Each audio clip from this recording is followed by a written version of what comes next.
Hello, hello. Welcome back to another session of Nesting Just Saying with me, Violet. I hope you've been enjoying the sessions and you've been learning and growing and above all, liking, commenting, sharing, and subscribing. This will be the last one in this series. As you know, this is mostly Victorious Human, but just decided to take time away from Victorious Human to share a little on nursing, because as nurses, we are Christians after all. And it is a bit difficult sometimes, keeping those boundaries. It is a bit difficult, believe you me. It is a bit difficult.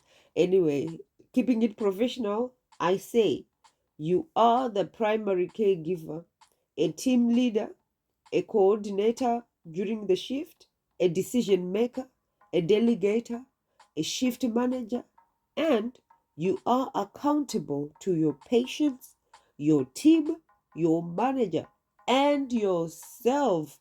And remember, you are a member of the NMC, so you are accountable to them too, should anything ever go wrong. You need to plan, implement, evaluate the care that's being provided whilst you are on duty. You simply need to know what you are doing. You simply need to know what is going on during your shift and what is expected of you and your team. Remember, you are accountable for anything that happens during your shift. Thus, you need to be flexible, adaptive, and a multitasker. I mean, being a multitasker is kind of a must have quality if you want to survive in your role. Do you remember last time we touched on how nursing is evolving? Nurses used to solely follow doctors' orders, nothing more. That has gone out the window because of the amount of work everyone is shouldering, because of the kind of patients we are getting, the type of diseases, the times we are living in. Everything is just different. Technology, oh my days, things are different. So everybody's role is evolving. Your duty now is to think, recommend, assess, report, act, and document. No, you do not prescribe unless it is a paracetamol, a Senna, lactulose, or catheter. Even then, you must thoroughly know your patient. No point putting a catheter on someone who's going to simply pull it out and cause trauma to themselves. No point giving a paracetamol to someone who is allergic to them. No, you must think and follow protocol. Whatever your guidelines are in your trust, it is essential that you follow them, and also know your 6 rights of medication before you administer anything to your patient. As a caregiver, you care for your patient from admission to discharge. You look at every aspect of their life, their physical, their mobility, their psyche, their skin integrity, their eyesight, their hearing, their ability to do certain tasks. I mean, you are giving holistic care. We are looking at the physical body, we are looking at mental well being, and we are looking at spiritual well being as well.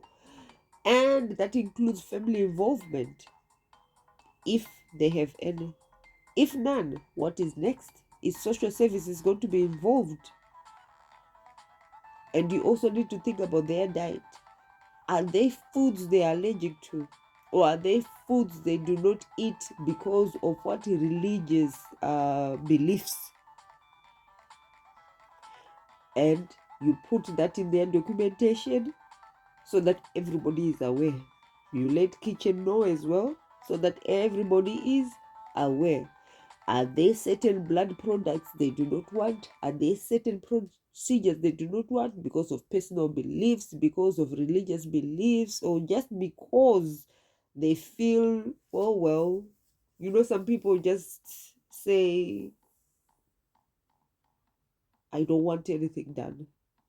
You cannot force, as long as they are of sound mind, you cannot force them. Do they have access to a priest, to a spiritual person of their choosing? You recommend, but you cannot force anything on them, because everybody has got their personal beliefs. Everybody's got their personal beliefs. You'll find one or two patients who just ask to say, pray for me.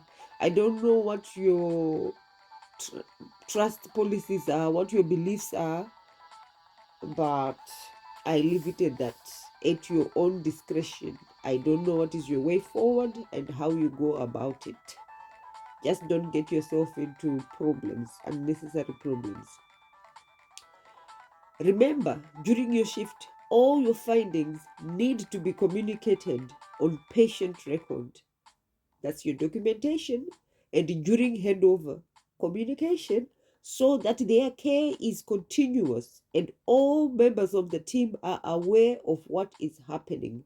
This can be difficult after running around, taking bloods, giving IVs, antibiotics, enemas, on top of that, medication rounds, and keeping on top of meetings, everyone's observations, bowel movements, urine output, visitors, appointments, special medications, especially the Parkinson's one, and I leave it at that, and taking a coffee break, if any, or toilet break, if possible at all. Nearly impossible, I tell you, which is why delegation is important. Nurses delegate so that the things get done from start of shift. You are looking at staffing levels, patient staff ratios, and the task for the day. Of course, there is always that one patient that always makes your shift a little extra special. Why? Because they fall, collapse, rapidly deteriorate, or simply refuse to cooperate with all treatment attempts. What do you do then? What are you supposed to do? You are to keep a cool head. Delegation, delegation, delegation. Do not lose composure. Remember, nursing is a 24-hour service. Do tasks that need to be done in order of importance. What gets left, gets left. As long as you have given your all, done your part, and documented everything before walking out the door. You can only function as a caregiver, leader, teacher, mentor, advocate, and team leader if you are well balanced. You are not letting your task get to your head, heart, body, and family life. Once you start feeling worn out, take time off and reboot. Just like you educate your patients on self-care and managing their symptoms. You also need to be educated in who you are and how to identify signs of stress, wear and tear, and do something about it. Stop going and going and going. Why?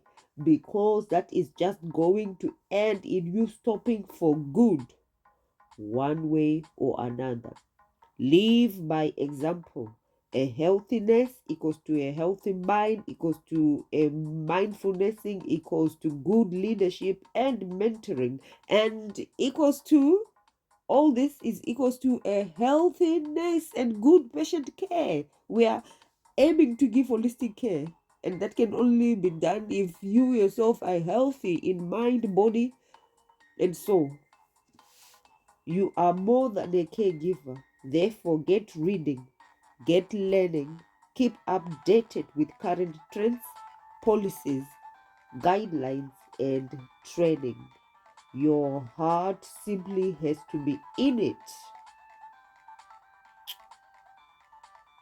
because your all is required for you to be successful. Thank you. Yes, yes, yes. Thank you, thank you, thank you for tuning in. I just desire for you to keep updated, keep going strong in your body, in your mind, in your mental well-being. Till we meet again, thank you for your support. Thank you for everything. Goodbye.